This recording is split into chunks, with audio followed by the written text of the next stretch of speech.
Ontario ਵਿੱਚ ਪ੍ਰਧਾਨ ਮੰਤਰੀ ਜਸਟਿਨ ਟਰੂਡੋ ਨੇ ਸੂਬੇ ਵਿੱਚ ਇਲੈਕਟ੍ਰਿਕ ਵਾਹਨ ਬੈਟਰੀਆਂ ਦੇ ਉਤਪਾਦਨ ਲਈ ਇੱਕ ਸਹੂਲਤ ਲਿਆਉਣ ਲਈ ਇੱਕ ਸਮੱਗਰੀ ਟੈਕਨੋਲੋਜੀ ਅਤੇ ਰੀਸਾਈਕਲਿੰਗ ਕੰਪਨੀ ਉਮੀਕੋਰ ਨਾਲ ਸਮਝਦਾਰੀ ਦਾ ਐਲਾਨ ਕੀਤਾ। ਉਮੀਕੋਰ ਵਿੱਚ ਨਿਵੇਸ਼ ਕੀਤੀ ਜਾਣ ਵਾਲੀ 1.5 ਬਿਲੀਅਨ ਡਾਲਰ ਦੀ ਰਕਮ ਵਿੱਚ ਫੈਡਰਲ ਤੇ ਪ੍ਰੋਵਿੰਸ਼ੀਅਲ ਸਰਕਾਰਾਂ ਵੱਲੋਂ ਹਿੱਸੇਦਾਰੀ ਪਾਈ ਜਾਵੇਗੀ। ਟਰੂਡੋ ਨੇ ਆਖਿਆ ਕਿ ਜਦੋਂ ਇਲੈਕਟ੍ਰਿਕ ਵਹੀਕਲ ਸਪਲਾਈ ਚੇਂਜ ਦਾ ਮਾਮਲਾ ਆਉਂਦਾ ਹੈ ਤਾਂ ਅਸੀਂ ਇਹ ਆਖ ਸਕਦੇ ਹਾਂ ਕਿ ਕੈਨੇਡਾ ਵੱਡਾ ਕੌਮਾਂਤਰੀ ਖਿਡਾਰੀ ਬਣ ਸਕਦਾ ਹੈ।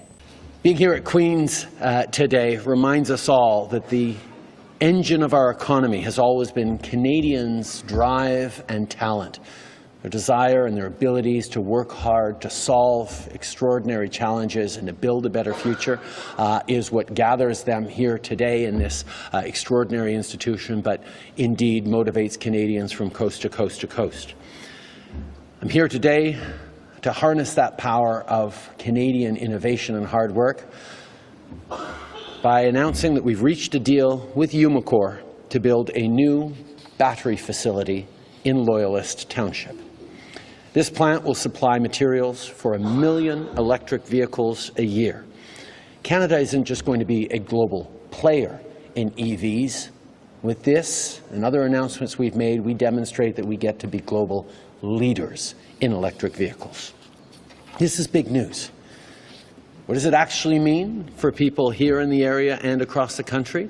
To begin with, 1,000 jobs during construction and hundreds of good long-term positions at the Loyalist plant once it's up and running.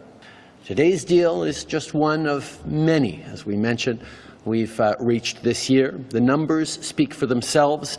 Nearly 17,000 good jobs for Canadian workers to make hybrids, EVs and EV batteries. Around $15 billion in investments between industry and governments in the Canadian economy, making that big bet that we can be the solution around electric vehicles and electric supply chains that the world is relying on. We're investing to build EVs with our critical minerals strategy and manufacturing deals. We're investing to buy EVs. On Monday, we launched a new incentive to help businesses buy an electric van or other big vehicles, and to charge EVs. This week alone, we're announcing funding for over 6,000 chargers across the country. Canadians have always been people who innovate.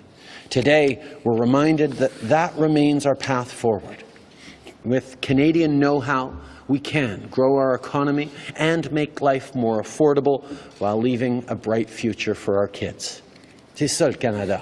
I've heard it every step of the way that the cost of living hikes are a challenge. This global inflation crisis, which is hitting hard around the world. I mean, we talked about it a lot during our summits over the past few weeks internationally, particularly hitting hard in the global south. But we see a confluence of factors, whether it's the war in Ukraine, whether it's the ongoing pandemic, the disruption on supply chains, or even climate pressures.